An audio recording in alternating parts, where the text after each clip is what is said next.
আমরা স্বপ্ন পূরণ করতে চাই। ছায়া প্রকাশনী, শিক্ষক শিক্ষিকা ও ছাত্রছাত্রীদের প্রথম পছন্দ। হাজার হাজার মানুষকে নেমেষে শেষ করে দেওয়া। সৃজিত ফিরলেন ভায়োলেন্সে।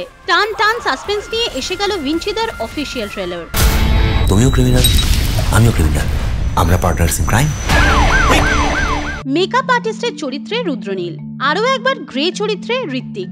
এই প্রথমবার পুলিশ অফিসারের ভূমিকায় অনির্বাণ, ব্যতিক্রমী চরিত্রে সোহিনী, আর ভীষণ গুরুত্বপূর্ণ একটি চরিত্রে থাকছেন ঋদ্ধি। ট্রেলার লঞ্চের অনুষ্ঠানে হাজির ফুল টিম। ভিঞ্চিদার চিত্রনাট্য যৌথভাবে রুদ্রনীল এবং সৃজিতের, মিউজিক অনুপমের। কিভাবে গল্পটা মাথায় এলো জানালেন রুদ্রনীল। আমাদের কাছের বন্ধু বলতে গর্ববোধ হয়েছে কয়েকজনের, তার মধ্যে সোমনাথ কিন্তু অবশ্যই একজন খুব সম্পদ, হয়তো এই টলিউড ইন্ডাস্ট্রি অন্তত আমাদের কাছে খুব বড় সম্পদ।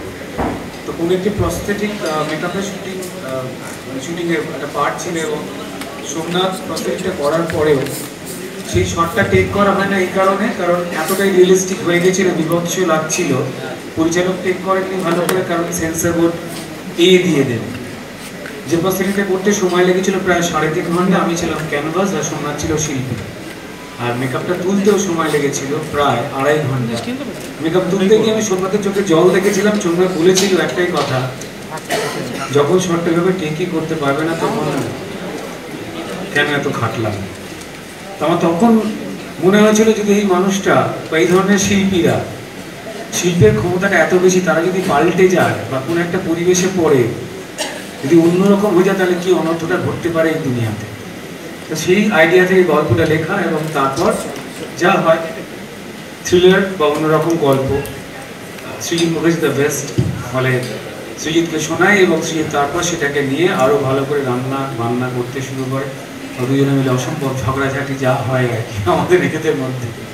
তো হয়ে গিয়ে আমরা আলটিমেটলি এরকম একটা ছবি এসে দাঁড়িয়েছে। সিনেমার ব্যাপারে কথা ছিল তো আমরা প্রস্থেটিক ট্রাই করছিলাম, মিলবে? হ্যাঁ, ধরতে পারবেন না আপনি, বললাম না। তোমার মনের ভেতর যাই, মুখের ভিড়ে মুখোশ পাই। নিজেদের অভিজ্ঞতা শেয়ার করলেন সৃজিত, অনির্বাণ, সোহিনী, ভরতকল, ঋদ্ধি। আমি প্রচুর গল্প শুনছি বাবার কাছ থেকে, রুদ্রদার কাছ থেকে, এবং সোমনাথ দাস ডেডিকেশন, অ্যান্ড যেখানে সে শুধু মানে একজন অভিনেতার যা যা পরিশ্রম হয় বা যা যা সমস্যার মধ্যে দিয়ে যায় একজন অভিনেতা, একজন মেকআপ আর্টিস্টও কিন্তু তার থেকে কিছু অংশে কম নয়। এবং সিনেমা হোক, থিয়েটার হোক, একটা কালেকটিভ আর্টের চর্চা, একটা কালেকটিভিটির চর্চা। তো সেইখানে আমার মনে হয় প্রত্যেকের সেই ইনপুটটা না থাকলে, সেই ভালোবাসাটা না থাকলে একটা ভালো কাজ সম্ভব হয় না। সেটা সোমনাথ দা বহু ছবিতে করে দেখিয়েছে এবং সেখানে সৃজিত দাকে স্যালিউট যে তাকে নিয়ে এরকম ইন্টারেস্টিং একটা ছবি তৈরি করা হয়েছে এবং সেখানে এত অসাধারণ অভিনেতা, সেটা অনির্বাণ দা হোক, রুদ্রদা হোক, সোহিনী দি হোক, ঋত্বিক দা হোক, প্রত্যেকে, I mean to be a part of one of them in the film, that itself feels great.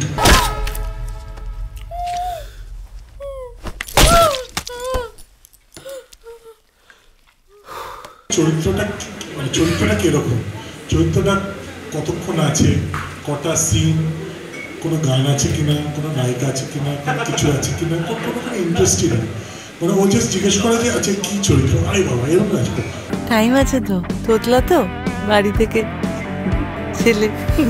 আমাদের ইন্ডাস্ট্রিতে একটা খুব প্রচলিত বেশ কিছু কথা থাকে, তার মধ্যে যে মেকআপ ম্যান, কিন্তু আমরা এখন সবাই বলি মেকআপ আর্টিস্ট। সেটা সাথে সোমনাথদার মতো মানুষদের জন্য মেকআপ ম্যান থেকে মেকআপ আর্টিস্ট কথাটা এসেছে। তো ওরকম একজন মেকআপ আর্টিস্টের জীবন, তার সাথে আমি জড়িয়ে থাকতে পেরে, জয়া জড়িয়ে থাকতে পেরে আমার খুব ভালো লাগছে। তোর কি কাজকর্ম করবার কোনো ইচ্ছে নেই? কাকা আমি শিল্পী, আমার তো একটা মান সম্মান আছে নাকি? যা খুশি তাই বলে যাবে লোকে। রুদ্র অ্যান্ড সৃজিত, কারণ দুজনেই লেখা এবং তারা ভেবেছেন যে এই চরিত্রটা আমি করতে পারবো এবং দেখেছেন আমি করেছি। আমার সত্যি খুবই ব্যস্ততা এই বছর, কারণ আমি যাত্রা করছি। তার মধ্যে had it not been for Soumya, Srijit এদের কম্বিনেশন, আমি হয়তো এই রোলটা করতে পারতাম না। I am so thankful to them আমার শিডিউলের সাথে অ্যাডজাস্ট করে কাজ করা, and I feel extremely lucky to be part of this film. Thank you so much. নাকি শুধু পানু দেখে কেটেছে? পুরো গল্পটা শুনতে শুনতে বুঝলাম যে লোকটা একেবারে তার কাটা মাল। আমাকে একটা লোক এরকম মধ্যে এরকম ছোটবেলা থেকেই সব সিনেমাটা পুলিশ অফিসারের চরিত্রে অভিনয় করি, কারণ বেশ ভালো লাগে। স্বল্প পরিসরে হলেও চরিত্রটার মধ্যে এত এলিমেন্ট, মানে এতগুলো জিনিস ছিল যেগুলো দিয়ে মজা করা যায় বা মানে অনেক দিন পর্যন্ত মানুষ মনে রাখবে এরকম একটা ছাপ ফেলা যায়। বিজয় পোদ্দারের মধ্যে শ্রীনিবাসন একদম ভরে ভরে দিয়েছে, ফলত করতে মজাই হয়েছে।